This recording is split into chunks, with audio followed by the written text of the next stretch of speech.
Have you ever known something before it happened, but then you talked yourself out of it? Maybe you felt the shift, or caught the vibe, or maybe your body whispered that something was off, but your brain, it needed proof. And so you stayed and you smiled and you silenced that inner knowing until it all played out exactly how you feared. If that's ever been you, you're not imagining things. You're intuitive. You're perceptive. You just haven't learned how to discern your intuition. This video is about what happens when we stop outsourcing clarity and start standing by the voice inside us. There was a time when I was teaching dance at a country dance hall, and one night I let my boss know that I needed to take a Friday off for a wedding, one of my own dance students, actually. I offered to find a sub, but he told me not to worry about it. He already had somebody in mind. And that alone might sound fine, but something about it felt off. He was normally kind of cynical and short, but this time he was overly nice. Too nice. I couldn't really explain it, but something just felt weird. I followed up the next week. Again, he said not to worry about it. He had it handled. But the feeling didn't go away. And I even told my boyfriend, who was helping me with the lessons at the time, that I was afraid I was going to come back and find that I had been replaced. He brushed it off and told me I was being paranoid, that I had no reason to think that way. Well, cut to the day after the wedding, and a friend who'd gone dancing that night texted me and said, "Hey, did you quit?" And I said, "No, I was just gone for a day and had a sub." He said, "Oh, it just seemed like the sub was the new teacher." And then a few hours later, I got this text from my boss saying I was no longer needed. My heart just dropped. I had been right all along, and yet everyone insisted I was worrying over nothing. The tricky thing about intuition is that it doesn't always come as a lightning bolt. Sometimes it's a quiet unease, a weird vibe, a sentence you can't shake. Back then, I didn't trust that and I brushed it off. Everyone around me said that I was overreacting, and I agreed. I reasoned with myself and I talked myself out of it, and I told myself that there was no evidence to feel that way. I was living in my head, trying to logic my way into feeling safe. But my body knew, and when that truth came out, I was blindsided, even though I actually had known. I don't look back thinking I was stupid, but I see it with a lot more clarity. I had instincts, I just wasn't tuned into them yet. Years later, that same boyfriend who had dismissed my worry actually apologized to me. He said, "You were right, I should have backed you. Even though I didn't feel it, I should have trusted that you did." At the time that he apologized, he called me an empath. And I thought, that's not me. I'm not an empath. I don't get gut feelings like that. But the truth is, I always had. I just didn't recognize them for what they were, so I didn't notice. Can you think of a time like that when your gut spoke up, but no one else could hear it? Maybe you overrode it, or maybe you were told that you were being too sensitive. Maybe you wanted to believe things were fine, even though you didn't feel like they were fine. And afterwards, did you beat yourself up? Did you feel like you should have known better? This is where we often get it wrong, because even when you do sense what's coming, that doesn't mean you can even change it or do anything about it. But you can meet it with more clarity and more kindness. If I trusted my instincts back then, maybe I still would have lost the job, but I wouldn't have braced so hard for the blow, and I wouldn't have been so blindsided or disappointed. I wouldn't have handed my peace of mind to someone else's version of events, because there's something profoundly grounding about this thought, that even if things go wrong, I can trust myself to handle it. That's not just confidence, that's inner safety, and that's what discernment creates. That experience was one of many that showed me that your fear isn't always irrational, and your gut isn't always anxiety, and your voice in your body can be wiser than the logic in your head. This is where discernment begins, not in analysis, but in awareness. Because the real work isn't about proving your intuition to others, it's about trusting yourself enough that you don't need to. On another occasion, I did listen. I did trust the feeling. I was meeting a friend to go wakeboarding at the lake.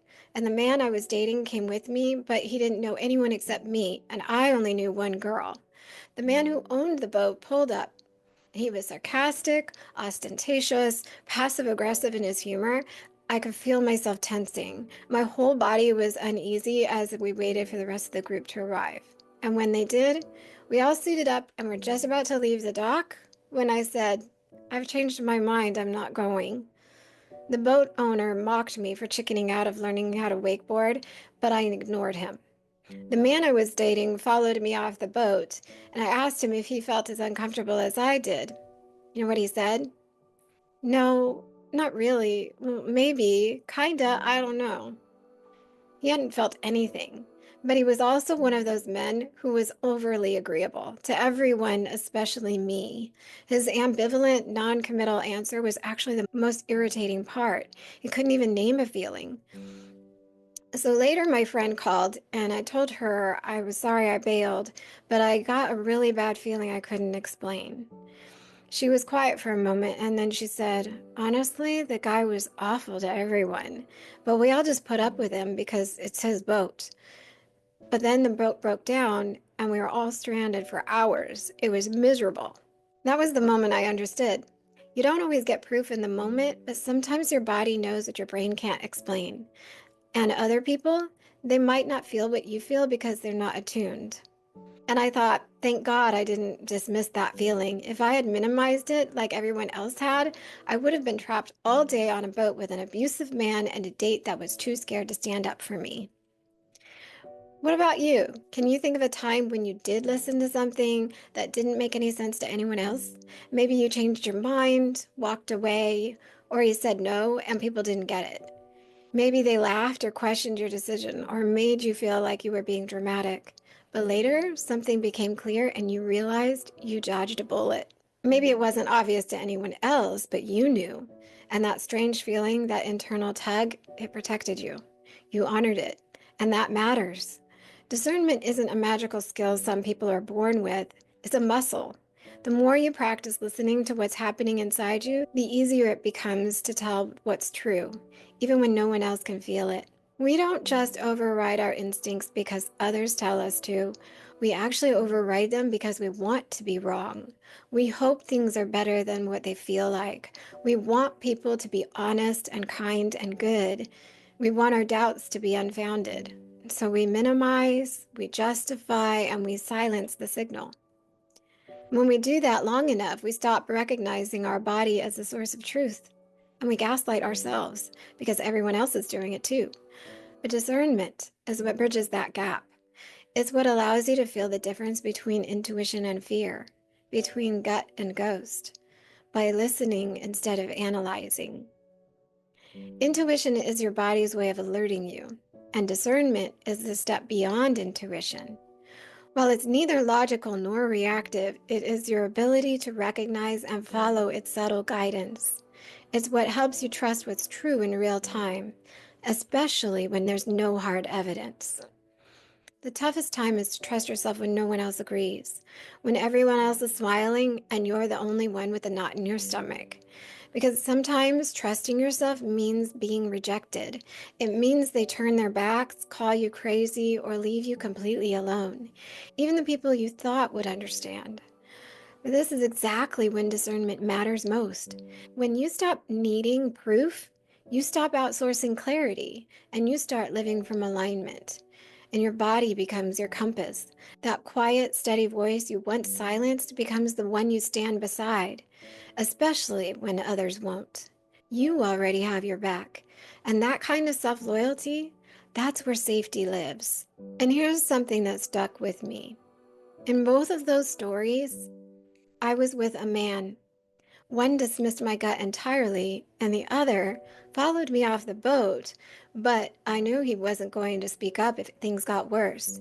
He wasn't going to confront the power dynamics or stand between me and someone doing harm. And this is something so many women know too well.